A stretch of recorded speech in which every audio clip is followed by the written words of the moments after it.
नफरती चिंटू। तो नफरती चिंटू जो है वो लोग कौन हैं? मुझे क्या पता।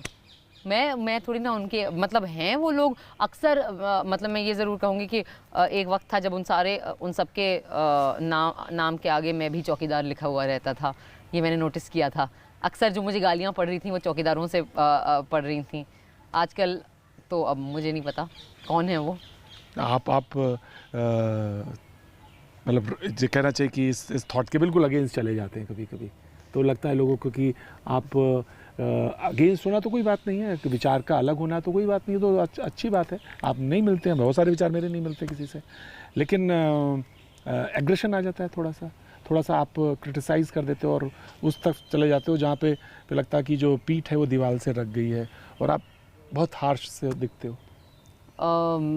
मतलब देखिए, मेरा बड़ा सिंपल मानना है कि आप जिस किस्म की भाषा में बात करेंगे आप उसी किस्म की भाषा में वापस जवाब भी पाएंगे। बहुत सिंपल है मेरा। ये आपका थॉट है? ये बिल्कुल। आप मुझसे इज्जत से बात करिए, मैं आपको इज्जत से जवाब दूंगी। आप मेरे साथ बदतमीजी करिए तो फिर आप मुझसे आदर की ये नहीं रख सकते एक्सपेक्टेशन। अच्छा, एक बात बताइए सर, मैं सवाल को काटा हूँ, सॉरी मैं रोक रहा हूँ। इंडस्ट्री बढ़ गई है क्या इस तरह से? इसके बीच में इस थॉट के ऐसे इधर है कुछ इधर है?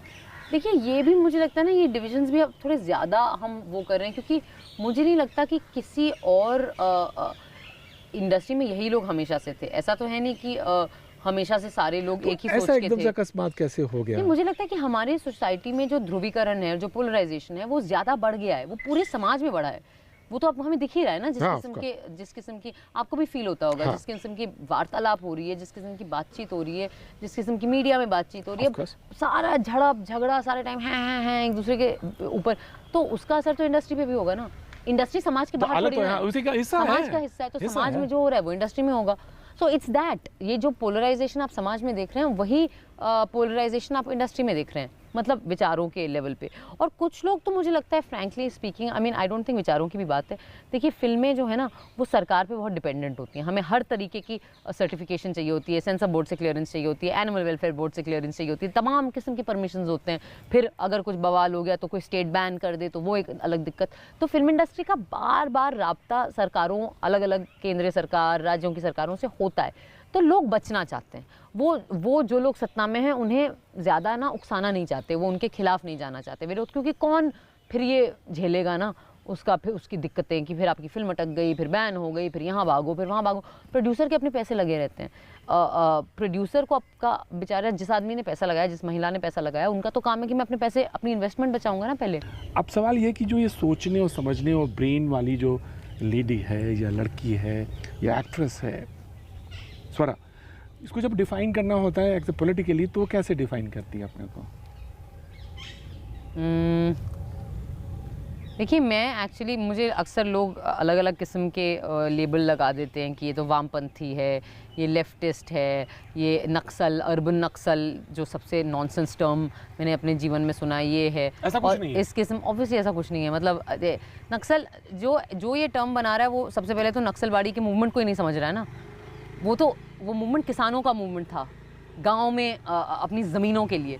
तो अगर आप क्लियरली जो है आप उस संदर्भ को ही नहीं समझ पा रहे हैं, नक्सलवाड़ी के संदर्भ को। खैर, मैंने हमेशा, मुझे लगता है कि मेरी जो पॉलिटिक्स है उसमें सबसे बड़ी चीज़ मेरे लिए है इंसानियत।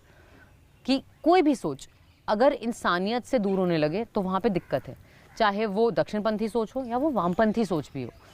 कम्युनिज्म का सबसे बड़ा जो क्रिटिक यही है ना कि जो कम्युनिस्ट कंट्रीज जो थे वो सबसे ज़्यादा इनह्यूमन किस्म के, जी, वो और सबसे ज़्यादा बर्बर तरीके की जो मानव अधिकार का हनन है वो उन देशों में भी हुआ जो कम्युनिस्ट थे। चाइना को देख सकते हैं, हमारे पड़ोसी हैं, तियाननमेन स्क्वायर में जो हुआ, या जिस किस्म से चाइना ने दबाया है अपने लोगों को और रिप्रेस करके रखा है, तो मैं उसकी भी निंदा करती हूँ। तो मेरे लिए एक बहुत अच्छी पोएम है, वाह, स्वागत है, कि इस दुनिया में आदमी की ज़ात से बढ़कर कुछ नहीं, न मजहब, न ज्ञान, न ईश्वर, न संविधान। क्या बात है। और आगे की लाइन्स आई थिंक हैं इसके, आदमी की जात से बढ़कर कोई संविधान नहीं। आदमी मतलब आदमी, औरत, मानव की जात से बढ़कर कुछ नहीं, न मजहब, न ज्ञान, न ईश्वर, न संविधान। और मुझे ये बहुत अच्छा लगा कि ह्यूमैनिटी जो है, जो सोच ह्यूमैनिटी और काइंडनेस, दया भावना, संवेदना, सहानुभूति, इन चीज़ों को नहीं तवज्जो दे रही है, वो सोच गड़बड़ है। और मुझे ये एक चीज़ ज़रूर लगती है कि नफ़रत जो है ना, वो हर दौर में गलत है। हाँ। वो त्रेता युग में गलत था, हाँ। वो द्वापर युग में गलत था, वो कलयुग में गलत है। हिंसा सिंपल। गलत है। हिंसा गलत नफरत और हिंसा, पर स्पेशली जो सोच नफरत को जब जस्टिफाई आप करे। कहते हैं नफरत और हिंसा गलत है, तो इस समय आप एक सवाल और बहुत ज़्यादा काफ़ी है कि चाइनीज़ प्रोडक्ट को बैन करो, चाइना के कोई भी प्रोडक्ट नहीं